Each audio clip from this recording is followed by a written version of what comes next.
Hello and welcome to Retro Reviews, my channel where I review my favorite retro video games of all time as well as some modern releases I have recently finished.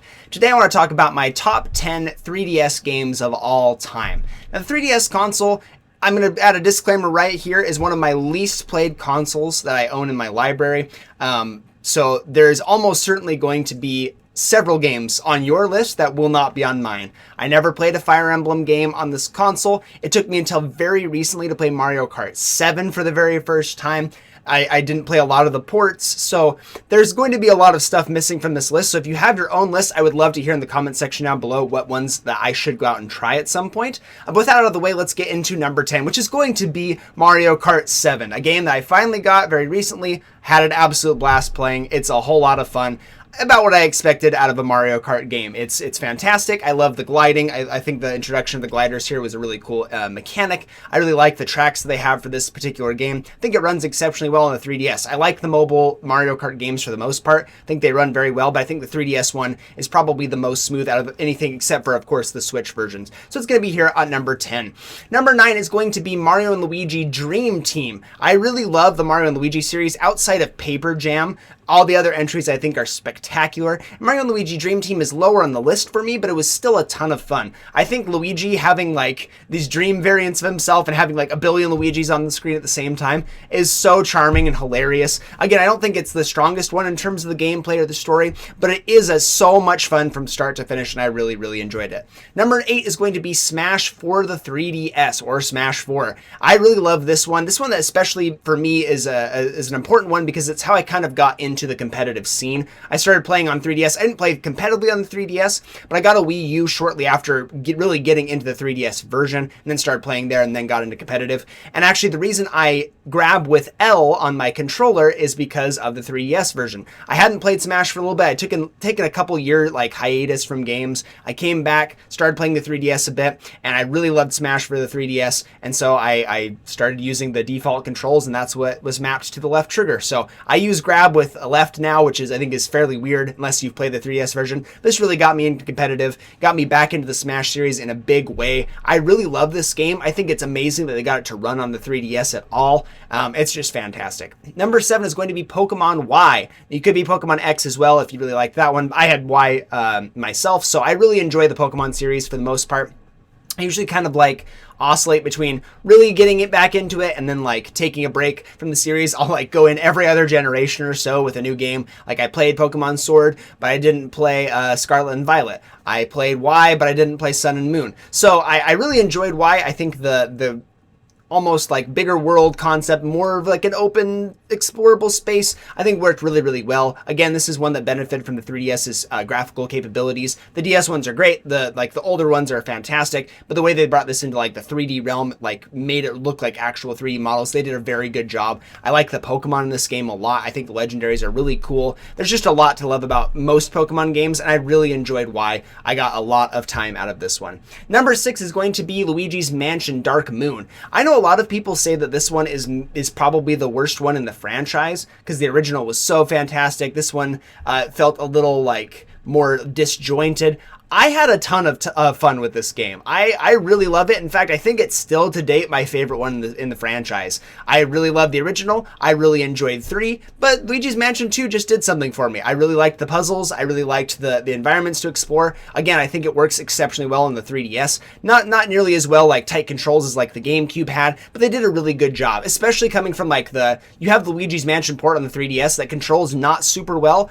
Dark Moon controls significantly better somehow, which I think is kind of fun. But it plays really well. I really enjoy the boss fights. I really enjoy I love Luigi as it is. I just really enjoy what they did with Dark Moon, and I'm excited to go and play it again on the Switch.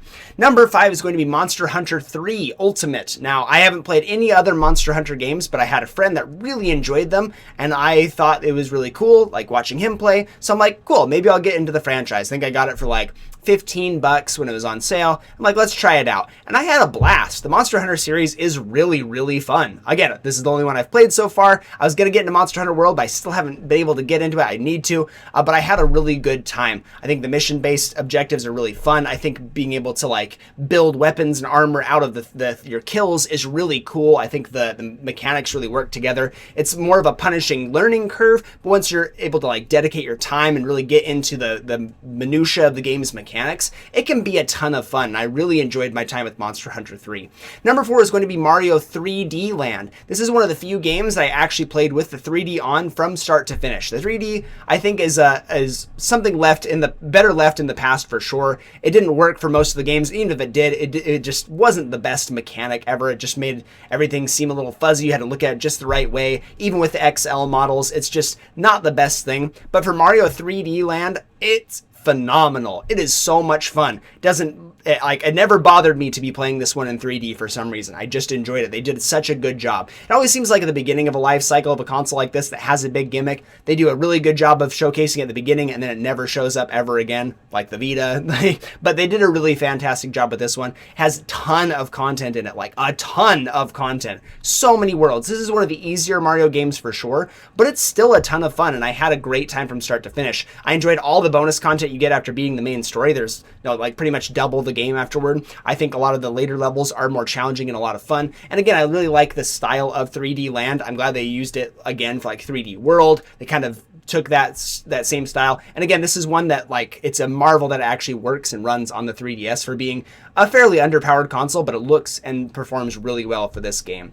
Number 3 is going to be Metroid Samus Returns. If they were going to remake any of the Metroid games, this one had to be it. I mean, they pretty much had already remade the original one. Metroid Fusion was new enough that it still plays and looks fantastic to this day. So it made sense that they were going to remake 2 if they're going to remake a Metroid game at all. And they delivered on every single front. So much so that some of the mechanics from Metroid 2 Return of Samus actually made their way into Metroid Dread later on, which I think is a really phenomenal thing. Like the combat specifically and the countering system. They just really outdid themselves.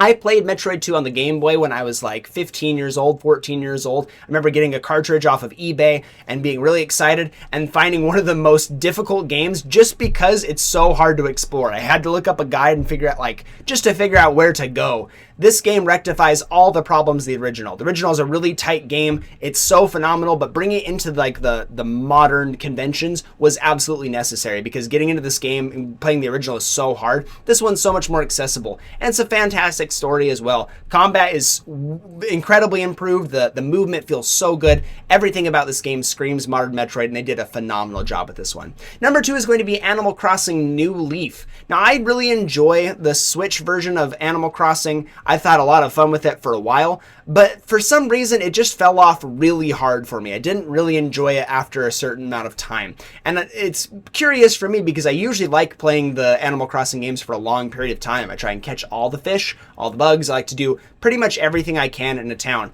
But for the Switch, I just didn't have nearly as much fun as I had with New Leaf. New Leaf, I don't know what it was, but I played the heck out of this game when I got it way back in the day. I think it probably came at a good time for me. I think I was still in high school at the time when I finally played this one. I really enjoyed everything about it from start to finish. The fact that you're playing as the mayor of the town and you're responsible for taking care of everything. The improved visuals from the DS era are absolutely welcome here. It looks and plays so phenomenally. This one I just had the most fun with. I really enjoyed everything about the game from start to finish. I loved recruiting town members. I loved cleaning everything up. I loved fishing and catching bugs. Fishing is always my favorite part of an Animal Crossing game. And this one I feel like just did it so well, and just the whole experience hooked me. I had such a marvelous time. And so it's going to be number 2 on my list. But number 1, and the reason I ended up getting this bad boy right here, number 1 is going to be Legend of Zelda: A Link Between Worlds, a sequel to Link to the Past. This game is everything I love about 2D Zelda. I guess top-down Zelda. It's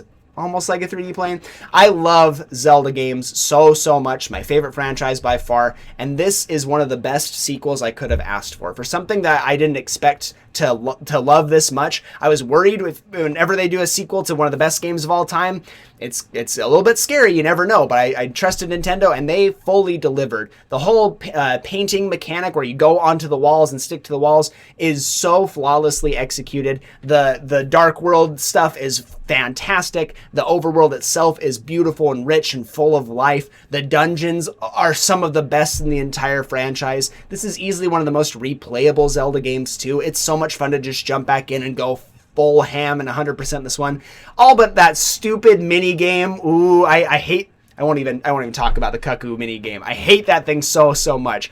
But going for full completion on this game is just a joy, honestly. Outside of that one thing, this game is flawless from start to finish. It's just a joy, and I absolutely love this game, and it was the whole reason I bought the 3DS XL in the first place, because I knew I had to have a Zelda 3DS. Let me know in the comment section down below what your favorite games are. Like I said, I'm sure I missed plenty of them. I didn't add any ports like Ocarina of Time or Majora's Mask, because they're on my Nintendo 64 list. So if you like those, please mention them in the comments down below. Thank you so much for watching, and I'll see you on the next one.